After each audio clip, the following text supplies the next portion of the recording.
ಸ್ನೇಹಿತರೆ, ಹುಟ್ಟೋದಕ್ಕೆ ಒಂದು ದಾರಿ ಇದ್ದರೆ ಸಾಯೋದಕ್ಕೆ ಸಾವಿರಾರು ದಾರಿ. ಈ ಸಾವುಗಳಲ್ಲಿ ಆಕಸ್ಮಿಕವಾಗಿ ಜೀವ ಹೋದರೆ ಇನ್ನು ಕೆಲವರು ಆತ್ಮಹತ್ಯೆಯಿಂದಲೇ ತಮ್ಮ ಜೀವವನ್ನ ಕಳೆದುಕೊಳ್ತಾರೆ. ಆತ್ಮಹತ್ಯೆ ಮಾಡಿಕೊಳ್ಳಲು ಹಲವಾರು ಕಾರಣಗಳಿರುತ್ತೆ. ಚಿಕ್ಕ ಚಿಕ್ಕ ವಿಷಯಕ್ಕೂ ತಮ್ಮ ಅಮೂಲ್ಯವಾದ ಜೀವವನ್ನೇ ಕಳೆದುಕೊಳ್ತಾರೆ. ಸಾಲವನ್ನು ತೀರಿಸಲಾರದೆ ಕೆಲವರು ಸತ್ತರೆ, ಪ್ರೀತಿ ಸಿಗಲಿಲ್ಲವೆಂದು ಹಲವಾರು ಜನ ಸಾಯ್ತಾರೆ. ಹಾಗೆಯೇ ವರದಕ್ಷಿಣೆಯ ಚಿತ್ರ ಹಿಂಸೆಯನ್ನು ತಾಳಲಾರದೆ ಆತ್ಮಹತ್ಯೆಗೆ ಬಲಿಯಾಗ್ತಾರೆ. ಈ ರೀತಿಯ ವರದಕ್ಷಿಣೆಯ ಸಾವುಗಳು ನಮ್ಮ ಭಾರತದಲ್ಲೇ ಹೆಚ್ಚು ಎನ್ನಬಹುದು. ಆದರೆ ಕೇರಳದಲ್ಲಿ ಈ ವರದಕ್ಷಿಣೆಯ ಕಾಯಿಲೆ ಸ್ವಲ್ಪ ಮಟ್ಟಿಗೆ ಜಾಸ್ತಿಯಾಗಿದೆ. 2021ರ ಒಂದೇ ವರ್ಷದಲ್ಲಿಯೇ ಕೇರಳದಲ್ಲಿ ವರದಕ್ಷಿಣೆಯ ಕಿರುಕುಳದಿಂದ 10 ಜನ ಸತ್ತಿದ್ದಾರೆ. ಇದೇ ರೀತಿ ಪ್ರತಿ ವರ್ಷ ಈ ಡೌರಿಯ ಸಾವುಗಳು ಕೇರಳದಲ್ಲಿ ಆಗುತ್ತಲೇ ಇದೆ. ಸ್ನೇಹಿತರೆ, ಈ ದಿನ ನಾವು ತಿಳಿದುಕೊಳ್ಳುತ್ತಿರೋ ರಿಯಲ್ ಕೇಸ್ ಕೂಡ ಕೇರಳದಲ್ಲಿ ಆದ ವಿಸ್ಮಯ ಕೇಸ್ ಎಂದೇ ಫೇಮಸ್ ಆಗಿರೋ ಸತ್ಯ ಘಟನೆಯಾಗಿದೆ.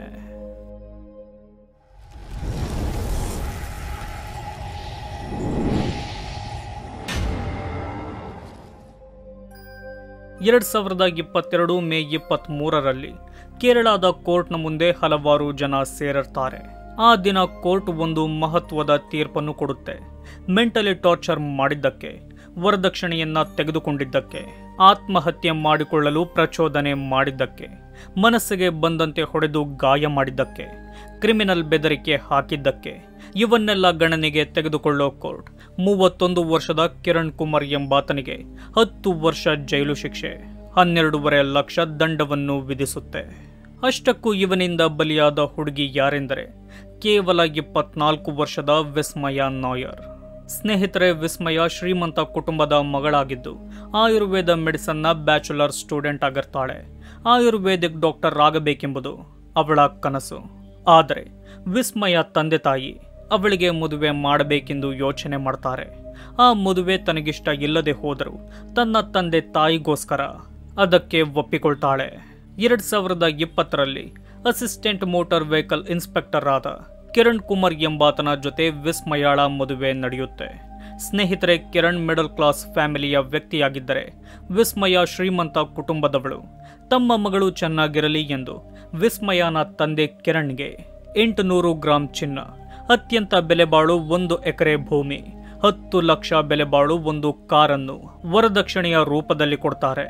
ಇವನ್ನೆಲ್ಲ ತೆಗೆದುಕೊಳ್ಳೋ ಕಿರಣ್ ವಿಸ್ಮಯನನ್ನು ಮದುವೆ ಮಾಡಿಕೊಂಡು ಕೇರಳದ ಕೊಲ್ಲಂ ಜಿಲ್ಲೆಯ ಸಾಸ್ತಂಕೋಟದಲ್ಲಿ ವಾಸವಿರ್ತಾನೆ. ಹೀಗೆ ಅವರಿಬ್ಬರು ತುಂಬಾ ಖುಷಿಯಿಂದ ಇರ್ತಾರೆ. ಮದುವೆಯಾದ 9 ದಿನದ ನಂತರ ಕಿರಣ್ಗೆ ತನ್ನ ಮಾವ ಕೊಟ್ಟಿದ್ದ 10 ಲಕ್ಷದ ಕಾರ್ ಇಷ್ಟವಾಗಲ್ಲ. ಈ ಕಾರ್ನ ಬದಲು 10 ಲಕ್ಷದ ಕ್ಯಾಶ್ ಅನ್ನು ಕೊಡಿಸು ಎಂದು ವಿಸ್ಮಯಾಗೆ ಕೇಳ್ತಾನೆ. ಆದರೆ ತನ್ನ ಕುಟುಂಬದ ಬಳಿ ದುಡ್ಡು ಕೇಳಲು ವಿಸ್ಮಯಾಗೆ ಇಷ್ಟವಾಗಲ್ಲ. ಆಗಿನಿಂದ ಕಿರಣ್ ವಿಸ್ಮಯಾಗೆ ಟಾರ್ಚರ್ ಮಾಡಲು ಶುರು ಮಾಡ್ತಾನೆ. ತಿಂಗಳುಗಳು ಕಳೆದಂತೆ ಅವನ ಟಾರ್ಚರ್ ಜಾಸ್ತಿಯಾಗುತ್ತೆ. ನಂತರ ವಿಸ್ಮಯಾಗೆ ಹೊಡೆಯಲು ಶುರು ಮಾಡ್ತಾನೆ. ಇದನ್ನು ನೋಡುತ್ತಿದ್ದ ಕಿರಣ್ನ ತಂದೆ ತಾಯಿ ತನ್ನ ಮಗನಿಗೆ ಏನು ಕೂಡ ಹೇಳುತ್ತಿರೋದಿಲ್ಲ. ಏಕೆಂದರೆ ಅವರಿಗೂ ದುಡ್ಡು ಮುಖ್ಯವಾಗಿರುತ್ತೆ. ಅವನ ಟಾರ್ಚರ್ ಅನ್ನು ತಡೆಯಲಾಗದ ವಿಸ್ಮಯ ತನ್ನ ತಂದೆ ತಾಯಿಗೂ ಹಾಗೂ ತನ್ನ ಅಣ್ಣನಿಗೂ ಈ ವಿಷಯ ತಿಳಿಸ್ತಾಳೆ. ನಾನು ಈ ಮನೆಯಲ್ಲಿರಲ್ಲ, ದಯವಿಟ್ಟು ನನ್ನನ್ನು ಕರೆದುಕೊಂಡು ಹೋಗಿ ಎಂದು ಅವರ ಬಳಿ ಕೇಳಿಕೊಳ್ತಾಳೆ. ಆದರೆ ವಿಸ್ಮಯಾಳ ತಂದೆ ತಾಯಿ ಆ ಕೆಲಸ ಮಾಡೋದಿಲ್ಲ. ಏಕೆಂದರೆ ಎಲ್ಲಿ ತನ್ನ ಮಗಳ ಜೀವನ ಹಾಳಾಗುತ್ತೆ ಎಂದು. ಹೀಗೆ ಅವಳಿಗೆ ಸಮಾಧಾನ ಮಾಡ್ತಾರೆ. ಆದರೆ ಕಿರಣ್ನ ಟಾರ್ಚರ್ ಹೆಚ್ಚಾಗುತ್ತೆ. ತನ್ನ ಮನೆಯವರಿಂದ ವಿಸ್ಮಯಗೆ ಸಪೋರ್ಟ್ ಸಿಗದೆ ಇದ್ದಾಗ ವಿಸ್ಮಯ ಕಿರಣ್ ತನಗೆ ಹೊಡೆದಾಗ ಆಗಿರೋ ಗಾಯಗಳನ್ನೆಲ್ಲ ತನ್ನ ರಿಲೇಟಿವ್ಸ್ಗಳಿಗೆ ಫೋಟೋ ಮೂಲಕ ಕಳಿಸ್ತಾಳೆ. ಈ ವಿಷಯ ಕಿರಣ್ಗೆ ಗೊತ್ತಾಗಿ ವಿಸ್ಮಯಗೆ ಪುನಃ ಹೊಡಿತಾನೆ. ಅವಳ ಫೋನನ್ನು ಕಿತ್ತುಕೊಳ್ತಾನೆ. ವಿಸ್ಮಯ ತನ್ನ ತಂದೆ ತಾಯಿಗೆ ಕಾಲ್ ಮಾಡದಂತೆ ನೋಡಿಕೊಳ್ತಾನೆ. ವಿಸ್ಮಯ ಏನೇ ಮಾಡಿದರೂ ಅವನ ದೃಷ್ಟಿಯಲ್ಲಿ ತಪ್ಪಾಗಿರುತ್ತೆ. ತಾನು ಡಾಕ್ಟರ್ ಆಗಬೇಕೆಂಬ ಅವಳ ಕನಸು ಕೂಡ ಕನಸಾಗಿಯೇ ಉಳಿದುಕೊಳ್ಳುತ್ತೆ. ಅತ್ತೆ ಮಾವ ಹಾಗೂ ಗಂಡನ ಪ್ರೀತಿ ಕೂಡ ವಿಸ್ಮಯಾಗೆ ಇರೋದಿಲ್ಲ. ಹೀಗಿರುವಾಗ 2021 ಜೂನ್ 21ರ ರಾತ್ರಿಯಲ್ಲಿ ಕಿರಣ್ನ ತಂದೆ ತಾಯಿ ಯಾವುದೋ ಶಬ್ದದಿಂದ ತಮ್ಮ ರೂಮ್ನಲ್ಲಿ ಎಚ್ಚರವಾಗ್ತಾರೆ. ನಂತರ ಅವರು ಮಲಗ್ತಾರೆ. ಹೀಗೆ ಮಲಗಿದ ಕೇವಲ 10 ನಿಮಿಷದಲ್ಲಿ ಅವರ ರೂಮ್ ಬಳಿ ಕಿರಣ್ ಬರ್ತಾನೆ. ಆತ ತುಂಬಾ ಗಾಬರಿಯಲ್ಲಿರ್ತಾನೆ. ತನ್ನ ರೂಮ್ಗೆ ಬರುವಂತೆ ಅವರನ್ನು ಕೇಳಿಕೊಳ್ತಾನೆ. ಆಗ ಅವರು ಕಿರಣ್ನ ರೂಮ್ಗೆ ಹೋಗ್ತಾರೆ. ಅಲ್ಲಿ ಏನು ಕೂಡ ಇರೋದಿಲ್ಲ. ಆಗ ಕಿರಣ್ ಅಲ್ಲಿನ ಬಾತ್ರೂಮ್ ಅನ್ನು ಗಾಬರಿಯಿಂದ ನೋಡುವಾಗ ಅವನ ತಂದೆ ತಾಯಿ ಆ ಬಾತ್ರೂಮ್ಗೆ ಹೋಗ್ತಾರೆ. ಹೋಗಿ ನೋಡಿದರೆ ವಿಸ್ಮಯ ತನ್ನ ಗಂಡನ ಟಾರ್ಚರ್ ಅನ್ನು ತಡೆಯಲಾರದೆ ಆ ಬಾತ್ರೂಮ್ನಲ್ಲಿಯೇ ನೇಣು ಹಾಕಿಕೊಂಡು ಸತ್ತು ಹೋಗಿರ್ತಾಳೆ. ನೋಡುವವರಿಗೆ ಅದೊಂದು ಆತ್ಮಹತ್ಯೆ. ಆದರೆ ಅವಳ ಸಾವಿಗೆ ಮುಖ್ಯ ಕಾರಣ ಕಿರಣ್ ಹಾಗೂ ಅವನ ಮನೆಯವರು. ಆಗ ಕಿರಣ್ ವಿಸ್ಮಯ ಬದುಕಿದರೂ ಬದುಕಬಹುದೆಂದು ಕೂಡಲೇ ಹಾಸ್ಪಿಟಲ್ಗೆ ಕರೆದುಕೊಂಡು ಹೋಗ್ತಾನೆ. ಡಾಕ್ಟರ್ನಿಂದ ಗೊತ್ತಾಗುತ್ತೆ ವಿಸ್ಮಯ ಸತ್ತು ಹೋಗಿದ್ದಾಳೆ ಎಂದು. ಹೀಗೆ ಹಾಸ್ಪಿಟಲ್ನಿಂದಲೇ ಈ ವಿಷಯ ಪೊಲೀಸರಿಗೆ ಗೊತ್ತಾಗುತ್ತೆ. ಇದು ದೊಡ್ಡ ನ್ಯೂಸ್ ಆಗುತ್ತೆ. ತಮ್ಮ ಮಗಳ ಸಾವಿಗೆ ನಿಜವಾದ ಕಾರಣ ಕಿರಣ್ ಹಾಗೂ ಅವನ ಮನೆಯವರೇ ಎಂದು ವಿಸ್ಮಯ ತಂದೆ ಪೊಲೀಸ್ ಕಂಪ್ಲೇಂಟ್ ಕೊಡ್ತಾರೆ. ತಮ್ಮ ಮಗಳಿಗೆ ಇವರು ಕೊಡುತ್ತಿದ್ದ ವರದಕ್ಷಿಣೆಯ ಕಿರುಕುಳ ಯಾವ ರೀತಿ ಇತ್ತು ಎಂದು ವಿವರವಾಗಿ ಹೇಳ್ತಾರೆ. ವಿಸ್ಮಯನ ಅಣ್ಣ, ಇದು ಆತ್ಮಹತ್ಯೆಯಲ್ಲ, ಇದೊಂದು ಕೊಲೆ. ಇದನ್ನು ಮಾಡಿದ್ದು ಕಿರಣ್ಣೆ ಎಂದು ಎಲ್ಲ ಮೀಡಿಯಾದವರಿಗೂ ಹೇಳ್ತಾನೆ. ಅದು ಸತ್ಯವಾಗಿರುತ್ತೆ. ಆಗ ಪೊಲೀಸರು ಕಿರಣ್ಣನ್ನು ಅರೆಸ್ಟ್ ಮಾಡ್ತಾರೆ. ಹಾಗೆಯೇ ಸಾಕ್ಷಿಗಳನ್ನು ಕಲೆಕ್ಟ್ ಮಾಡಲು ಮುಂದಾಗ್ತಾರೆ. ವಿಸ್ಮಯ ವರದಕ್ಷಿಣೆಯ ಟಾರ್ಚರ್ನಿಂದಲೇ ಸತ್ತಿರೋದು ಎಂದು ಒಟ್ಟು 42 ಸಾಕ್ಷಿಗಳು ಪೊಲೀಸರಿಗೆ ಸಿಗುತ್ತೆ. ಅದರಲ್ಲಿ ವಾಟ್ಸಪ್ನಲ್ಲಿ ಕಳಿಸಿದ್ದ ಗಾಯದ ಫೋಟೋಗಳು ಕೂಡ ಡಿಜಿಟಲ್ ಎವಿಡೆನ್ಸ್ ಆಗಿ ಅವರ ಬಳಿಯಿರುತ್ತೆ. 108 ಡಾಕ್ಯುಮೆಂಟ್ಸ್ಗಳು, 507 ಪೇಜ್ಗಳಲ್ಲಿ ವಿಸ್ಮಯಾಳ ಸಾವು ಯಾವ ರೀತಿ ಆಯಿತು ಎಂದು ತುಂಬಾ ಡೀಟೇಲ್ಸ್ ಆಗಿ ಚಾರ್ಜ್ ಶೀಟ್ ಮಾಡ್ತಾರೆ. ವಾಟ್ಸಪ್ನ ಮೆಸೇಜ್ಗಳು ಕೂಡ ಈ ಸಾವಿಗೆ ಸಾಕ್ಷಿಯಾಗುತ್ತೆ. ಎಲ್ಲ ಸಾಕ್ಷಿಗಳು ಕಿರಣ್ಣೆ ಈ ಸಾವಿಗೆ ಕಾರಣ ಎಂದು ಹೇಳುತ್ತಿರುತ್ತೆ. ಕೋರ್ಟ್ನಲ್ಲಿ ಕಿರಣ್ ಪರ ಲಾಯರ್ ವಾದ ಮಾಡ್ತಾನೆ.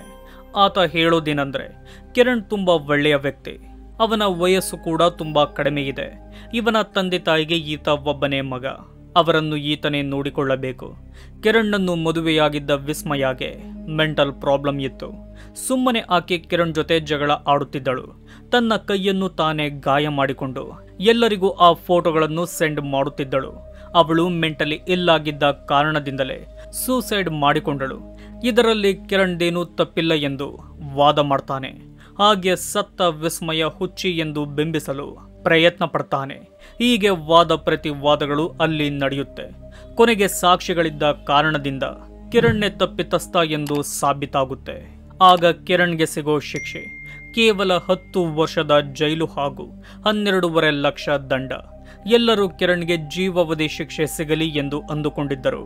ಆದರೆ ಕಿರಣ್ ವಿಸ್ಮಯನನ್ನು ಕೈಯಾರೆ ಕೊಂದರದ ಕಾರಣದಿಂದ ಅವನಿಗೆ ಜೀವಾವಧಿ ಶಿಕ್ಷೆ ಸಿಗೋದಿಲ್ಲ. ಅವನ ಸರ್ಕಾರಿ ಕೆಲಸ ಕೂಡ ಹೋಗುತ್ತೆ. ತೆಗೆದುಕೊಂಡಿದ್ದ ಅಷ್ಟು ವರದಕ್ಷಿಣೆಯು ವಿಸ್ಮಯಾಳ ಮನೆಗೆ ಸೇರುತ್ತೆ. ದುರಾಸೆಯಲ್ಲಿದ್ದ ಕಿರಣ್ ಜೈಲು ಸೇರ್ತಾನೆ. ಏನಾದರೂ ಕಿರಣ್ 12.5 ಲಕ್ಷ ದಂಡ ಕಟ್ಟಲು ಸಾಧ್ಯವಾಗದೆ ಹೋದರೆ ಪುನಃ ಅವನಿಗೆ 18 ತಿಂಗಳ ಜೈಲು ಶಿಕ್ಷೆಯಾಗುತ್ತೆ. ಹಾಗೆಯೇ ಸತ್ತ ವಿಸ್ಮಯಾಗೆ ನ್ಯಾಯ ಸಿಗುತ್ತೆ. ಸ್ನೇಹಿತರೆ, ವರದಕ್ಷಿಣೆ ತೆಗೆದುಕೊಳ್ಳುವುದು ನಮ್ಮ ದೇಶದಲ್ಲಿ ಅಪರಾಧವಾಗಿದ್ದರೂ ಇಂತಹ ಘಟನೆಗಳು ಬಹಿರಂಗವಾಗಲ್ಲ.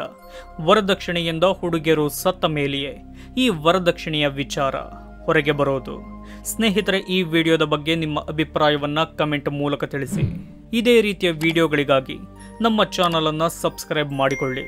ವಿಡಿಯೋ ನೋಡಿದ್ದಕ್ಕೆ ಧನ್ಯವಾದಗಳು.